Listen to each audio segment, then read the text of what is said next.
Hello everybody and welcome to my first car review, and this one is on the Ford Titanium Kuga. This is a 2011 model. They have a 2-litre diesel engine. I believe you can get it in 2 or 4-wheel drive, but this one is a 2-wheel drive at the moment, and it's an SUV with plenty of ground clearance, absolutely plenty of it, so it's all right for mild off-roading, which they mostly all are. So this one has got 92,000 miles on it. So these usually go between £2,000 and £4,000 depending on the condition, the trim and what it's got, and the condition on obviously the service history and the miles. So but yeah, this is titanium. We've got the keyless start with the titanium. Also you've got a Bluetooth radio which connects quite nicely along with Aircon. This is a 6-speed as well. I will get on later on to the issues I've had, and I believe is quite fairly common on these Kugas, which is the first and second gear. I believe it's something to do with the Gearbox Synchronizer or something along the lines of that. But yeah, you've got a nice glove box. You've got electric windows all round. You've got 2 ISOFIX seats in the points in the back with anchor points around the back and the boot.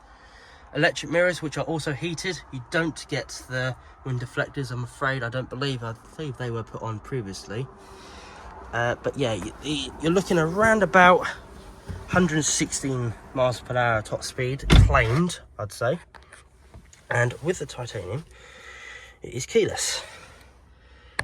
So you can jump in, put your key down, and it is a 6-speed. Foot on the clutch, start up. Starts up quite nicely. Service reminder, I need to do that soon. But yeah, anyway, so you've got a heated rear window as well, along with a wiper blade as well, just in case it doesn't want to work.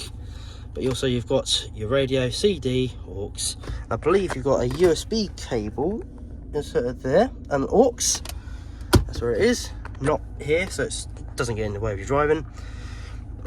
Got 2 bins. Also you've got cigarette lighter and charger there. Got 2 water bottle holders there. I don't think they'll get in the way, because if you're driving like this, your hand's not going to be in the way of the handbrake. But I'd say the only area of caution is sort of like when you're sort of driving along changing gear, but you get plenty of room, so it shouldn't hit, especially if you've got cans, especially when they're quite deep. But you've got speakers, but you've got some fairly pointless holders. I don't mean, that's probably stretching no more than about 8 centimeters away, and these don't pop off, they're just nothing. You've got a fairly nice sized glove box, which seems to go on for almost forever. There you go, just touched the end. So yeah, you've got power start. Electric windows are heated as well, and you've got also 4 switches, electric as well, so you can adjust them, along with the door locking as well. It's a 5-door as well. 5-door, ISOFIX anchor points there and there, another one obviously there.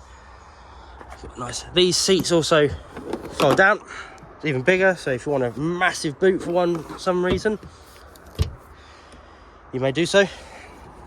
Fairly nice big pockets. Also you've got another charger, so if in case you've got kids as well, they can't go wrong without a charger, so they should be all set as well, or in case you want to put in like something like DVD players on the back of the headrests. Also electric windows back here. It also has a reversing camera in it, and also what I quite like about this is twin tailgate. So in case you're going shopping, buying your shopping like this, you don't have to open the entire blooming thing. So you've got anchor point there and down there as well. Nice parcel shelf, cover it all up. And also, I will close this, but yeah, it's a twin tailgate, so it's quite nice. Open this up. Fairly alright boot. That's another charging point there as well. Also you've got nice little hangers there in case you want to put your shopping up there as well. You've got the one light only, so it's visibility in this is all right. But yeah, you've got a detachable tow bar as well. Some tools, I've taken that out, and you've also got a spare wheel with the titanium as well, so it's quite nifty. I'll just support that. That's all good. Lower it down. Also, yeah, you've got a rear wiper blade as well. You have got a heated rear window. I believe I said that already, but it just does the job just in case. You've got rear parking sensors as well, and a reversing camera. I believe that it does come with this, but I'm not sure if it's retrofitted. But I will show you that in a sec. With a fairly nice, muscular, fairly aggressive look on the front, I should say. Got fog lights as standard, and also the bumpers match the body as well. If you are going to buy one, obviously do your usual checks, such as what's your service history, the mileage, obviously the condition of the car, and also I'd mostly always say, obviously, service history manual. Glove box is a little bit flimsy. Obviously, you see how many keys you've got, but also make sure you have this key, which is the bonnet, because this doesn't have bonnet catches at all. All right, so I'll show you that in a sec. So you start it up. Obviously, make sure it starts all fine. But yeah, with the second gear issue, I believe it's first as well. Sometimes if you pop it down into second, and you release your clutch up, so like halfway, well, wherever it engages, either likes to see if it can like sort of pop out, it likes to vibrate and see if it likes to pop out of the gear. Or what I've had it before is like once you engage it, it's sort of as if you tried engaging it without the clutch. So when you loosen it up, it sort of like whirls and the crunch, like screeches sort of. So you just put your clutch down, back into put in neutral, back in second gear, and it's always generally fine. I believe it's something to do with a gearbox synchronizer. I believe it's something like that with first or second gear, so it can be either or any other gear, but mainly this one is second gear. But it's not too much of a problem always, because you can always just rag it in first really, and then it goes straight to third. But you know, yeah, when you put it in reverse as well, this nice little camera comes up. Not very good in the night times obviously, but you've got a nice little glass holder there. Nice switch as well, along with a mirror and a little thing to hold it there, same as the passenger as well, so they're not left out either, so you can keep your passenger princesses happy. But yeah, I'll show you what this, in case you also want to see how this opens, so in case you need to top up your fluids or something like that. So what you want to do, sort of scotches off, so you want to, I say that, flip it around, key in, all the way in to the first, and the second fully twisted to the right. That's when you can lift it up. Now I lift fairly big objects at work, it's around about 40 to 60 kilo, and I have to say this is heavy.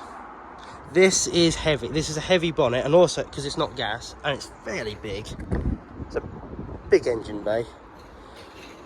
Which is, but I have to say, it's fairly all accessible as well. So you can't, bit nice battery, fluids. The engine dipstick as well. But I have to say, I'm 5'10", or 5'11", getting along, man. My partner is shorter than me, and obviously a bit weaker. And she does struggle to get this open. I mean, this is all the way up here, and my arm is fully extended, and I am stretching.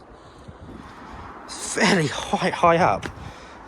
And I have to say, my arm is fully extent.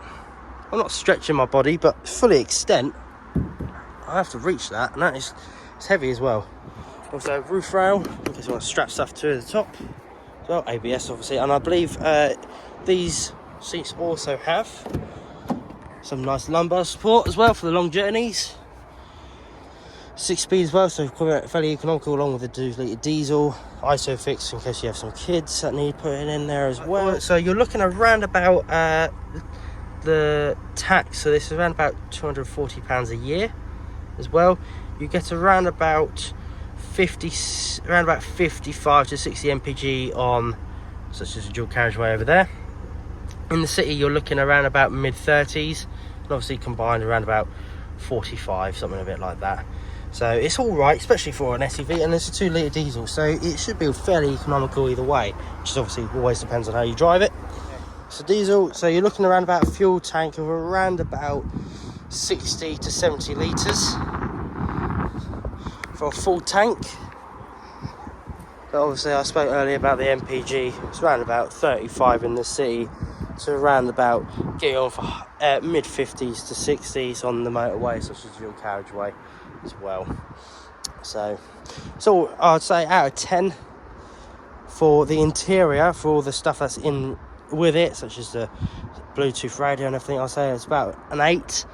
Also, obviously it's a Ford, so it's not going to be the high end, such as leather everywhere, but it's half leather, so you've got the half cloth trim on it as well, which I find is actually quite all right, especially with the ISOFIX in the back, so you don't have to worry about the seat necessarily scratching it when it comes to probably reselling it either as well, which is I quite like. But yeah, the interior, you've got electric windows all around, charger for the back in case you want the kids to be entertained on long journeys, nice rear interior light as well. Fairly decent right boot. I say the boot sort of probably lets it down a bit, but saying that, these seats all fold back, so you can, if you don't have anything on the back, that. And I say you probably might struggle to get, you wouldn't struggle, but if you had adults in the back, it'd be probably tight on leg room, not necessarily headroom, because the roof is actually quite nice and tall.